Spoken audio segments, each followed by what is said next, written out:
The humid air of Sao Paulo clung to Cristiano Ronaldo's skin as he stepped out of the black Mercedes, his eyes scanning the crowded favela streets. At 39, the Portuguese legend's body bore the weight of 2 decades at football's pinnacle, yet his hunger for greatness burned as fierce as ever. The mysterious letter in his pocket, written in faded Portuguese script, had promised him something impossible, a way to turn back time itself. Senhor Ronaldo, whispered the hooded figure who approached from the shadows between crumbling buildings. The monk awaits you in the Amazon. But know this, you are not the only one seeking his gift. Meanwhile, in a private clinic in Paris, Neymar JRB stared at the MRI results with hollow eyes. Another torn ligament, another season cut short. At 32, Brazil's golden boy had become a catalogue of injuries, his dreams of World Cup glory slipping through his fingers like sand. The same mysterious invitation had found its way to him 3 days prior, carried by a child who vanished before Neymar could ask questions. The monk's name was whispered in the darkest corners of Brazilian football folklore: Fray Sombra, the Shadow Friar. Legend spoke of an ancient ritual that could restore youth and banish injury forever.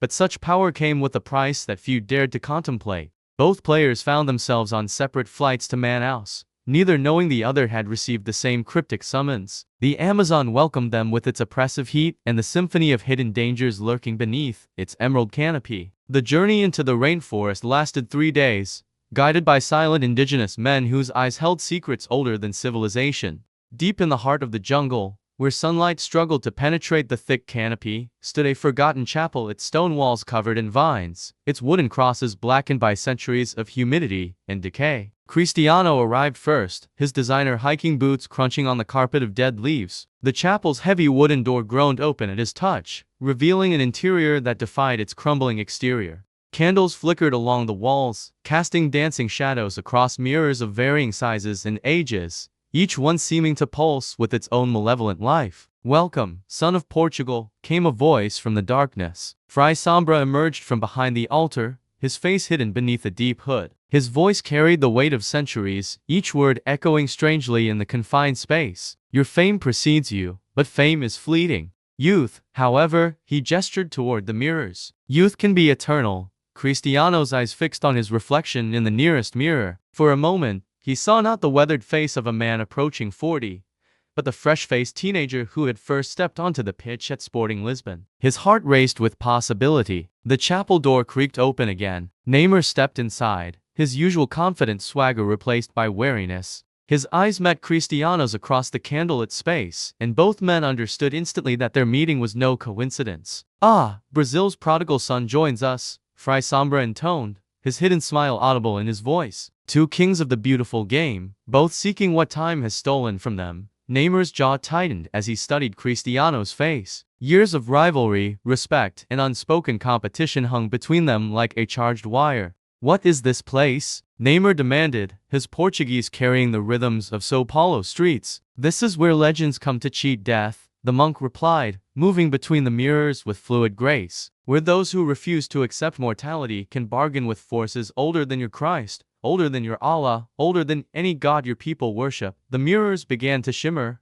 their surfaces rippling like disturbed water. In their depths, both players saw visions that made their blood run cold. Cristiano watched himself fumbling simple passes, his legs betraying him in crucial moments. Crowds that once chanted his name now silent and bored. Neymar saw himself on an endless succession of operating tables, surgeons shaking their heads as they examined another torn muscle, another broken bone. "The ritual is ancient," Fray Sombra continued, his voice dropping to barely above a whisper. "Aztec shamans first discovered it, trading with entities that exist between the spaces of our world. But it requires a sacrifice of the deepest kind." Lightning flashed outside, illuminating the chapel's interior in stark white light. For that brief moment, both players saw their reflections clearly in every mirror simultaneously, not just their faces, but their souls laid bare. Cristiano saw his relentless drive, his perfectionism that bordered on obsession. Neymar saw his natural talent, the joy of football that had been slowly crushed by expectation and injury. "What kind of sacrifice?" Cristiano asked, though part of him already knew the answer. The monk's laugh was like wind through dead leaves. "The ritual can only sustain one soul. To enter seeking youth and glory, but only one can emerge. The other, He gestured toward the mirrors, which now showed only darkness. The other ceases to exist. Not just death, complete erasure. No memory, no records, no trace that they ever lived. Namor stepped backward, his hand instinctively reaching for the door. But as his fingers touched the ancient wood, it felt ice cold, and the handle would not turn. They were trapped. "You're insane," Namor breathed, but his eyes kept drifting to the mirrors. In their depths, he could see himself at 18 again, his body unmarked by injury, his speed and agility restored to their peak. Cristiano remained motionless, his calculating mind already working through the implications. At 39, his window for greatness was closing rapidly, but with renewed youth, he could play for another 2 decades, breaking every record in football history. The temptation was overwhelming. "The choice is yours," Fray Sombra said, retreating into the shadows. "But know this: the ritual begins at midnight whether you choose to participate or not. And in this place, at this time, neutrality is not an option. One of you will leave. The other will never have existed." As if summoned by his words, the mirrors began to glow with an otherworldly light. The temperature in the chapel dropped dramatically, and both players could see their breath misting in the suddenly frigid air. The hours crawled by like years. Cristiano and Namor sat on opposite sides of the chapel, each lost in their own thoughts, occasionally catching glimpses of each other in the mirrors that surrounded them. The reflections were wrong somehow, sometimes showing this is madness. Namor finally spoke, his voice echoing strangely in the confined space. "We're talking about erasing someone from existence. That's not power, that's evil." Cristiano's response was measured, calculated. "Them as children, sometimes as old men, sometimes not showing them at all. Is it more evil than watching your body betray you? Than knowing that everything you've worked for will crumble because time won't stop for anyone?" He gestured toward his reflection in the nearest mirror. "Look at yourself, Namor. Really look. How many more injuries can you survive? How many more seasons will you spend on the sidelines while younger players take your place?" The mirrors began to whisper soft voices in languages neither man recognized, speaking words that seemed to bypass their ears and speak directly to their minds. The whispers spoke of glory eternal, of records that would never be broken, of a legacy that would span centuries instead of decades. Namor pressed his palms against his ears, but the voices continued. In the mirrors, he saw alternate versions of himself winning World Cups, breaking Pellé's records, playing with the joy and freedom of his youth restored. The temptation was intoxicating. "Listen to me," Cristiano said, his voice cutting through the supernatural chorus. "One of us is going to cease to exist regardless. That's already been decided. The only question is which one of us deserves to continue their legacy." As midnight approached, the chapel transformed. The mirrors began to move, sliding along the walls of their own accord, rearranging themselves into a perfect circle around the two players. The candles flared brighter, their flames dancing in colors that didn't exist in the natural world: deep purples, electric blues, and shades of red that seemed to pulse with their own heartbeat. Fray Sombra reappeared at the altar, but his appearance had changed. The humble monk's robes were gone, replaced by ancient ceremonial garments covered in symbols that hurt to look at directly. His face was finally visible, but it seemed to shift constantly, sometimes young, sometimes old, sometimes not quite human at all. "The time has come," he announced, his voice now carrying the weight of something far older and more powerful than any mortal being.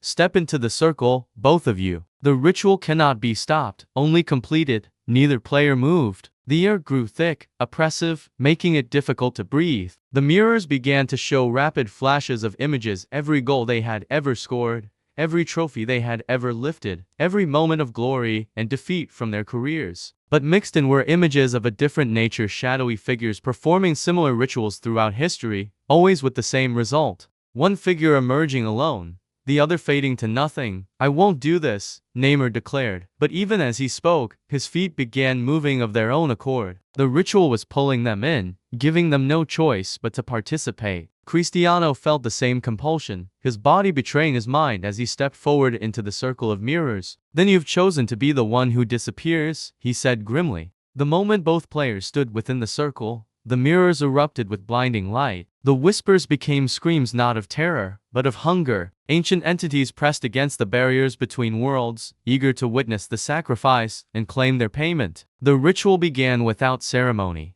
The players found themselves face to face in the center of the circle, but their reflections in the surrounding mirrors showed them battling not each other, but twisted, shadow versions of themselves. Cristiano's reflection fought against a creature of pure ambition, its eyes burning with an inhuman desire for victory at any cost. Neymar's battled a being of raw talent corrupted by injury and disappointment, its movements jerky and pained. "This is what you truly are," Fry Sombra's voice echoed from everywhere and nowhere. "Strip away the fame, the adoration, the carefully constructed public images, and these are the demons that drive you. Only by embracing them completely can one of you transcend mortality."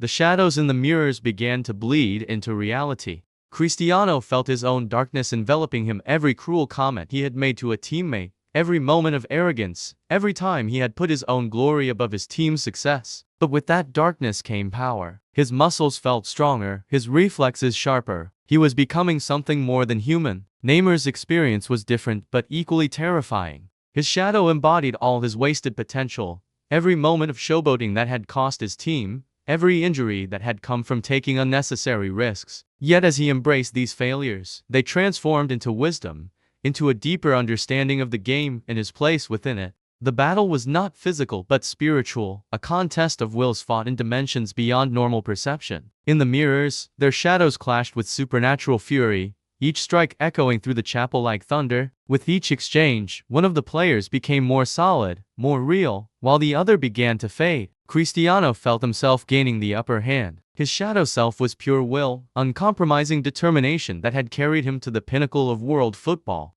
He could feel Neymar's essence weakening, the Brazilian's natural talent no match for his relentless drive for perfection. But then Neymar did something unexpected. Instead of fighting against his fading existence, he embraced it. He thought of every young player he had inspired, every child who had learned to love football by watching him play. His legacy wasn't just about trophies and records, it was about joy, about the beautiful game played with passion and creativity. This shift caught Cristiano off guard. His shadow self, built on individual achievement, found itself overwhelmed by something larger, the collective love of football itself, channeled through Neymar's acceptance of his role as an inspiration rather than just a competitor. The mirrors began to crack, unable to contain the spiritual energy of the battle. Reality itself seemed to bend and warp around the two players. Outside, the jungle fell silent, as if every living creature sensed the cosmic significance of what was occurring in the forgotten chapel. As dawn approached, the ritual reached its climax. One final surge of energy coursed through the chapel,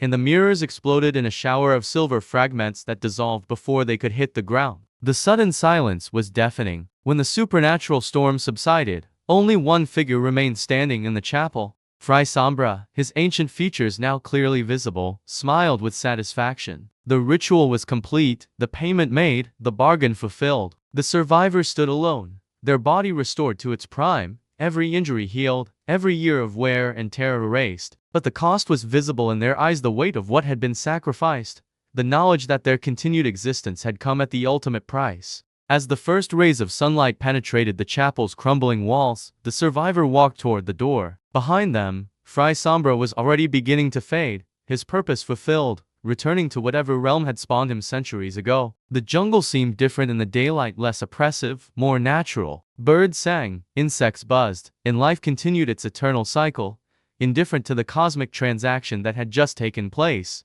The football world woke to shocking news, but news that felt strangely incomplete. Reporters struggled to piece together a story that seemed to have holes in it, as if crucial information had simply vanished overnight. Social media posts referenced a player who no longer existed in any database. Highlight reels contained gaps where spectacular goals should have been, but no one could quite remember what was missing. In Barcelona, Lionel Messi sat in his study, staring at a photograph of himself holding a trophy. He was certain someone else should have been in the picture with him, but the space beside him was empty, and no matter how hard he concentrated, he couldn't remember who should have been there. In Brazil, an elderly man in São Paulo woke from dreams of a son who had never been born, tears streaming down his face for reasons he couldn't comprehend. Across the city, children played football in the streets, inventing skills and tricks that felt familiar but had no known origin. The survivors' first match after returning from the Amazon was a masterpiece of football artistry. Their performance was flawless, transcendent, as if they had absorbed not just youth but a deeper understanding of the game itself. Commentators struggled to find words to describe what they were witnessing, often falling into uncharacteristic silences during the most spectacular moments. But in quiet moments, when cameras weren't watching, the survivor would sometimes pause and look around with haunted eyes, as if searching for someone who should have been there but never was. Years passed, and the survivors' legend grew to mythical proportions. They played with the wisdom of experience combined with the vitality of youth, breaking records that had stood for decades, inspiring a new generation of players who could only dream of matching such perfection. Yet success felt hollow. Victory celebrations were solo affairs, the joy of triumph diminished by the absence of a rivalry that had once defined their career. The football world was undoubtedly poorer for the loss, though no one could identify exactly what was missing. Sometimes, in the depths of the Amazon rainforest, indigenous elders would tell stories around their fires of two great warriors who had once battled for the right to live forever.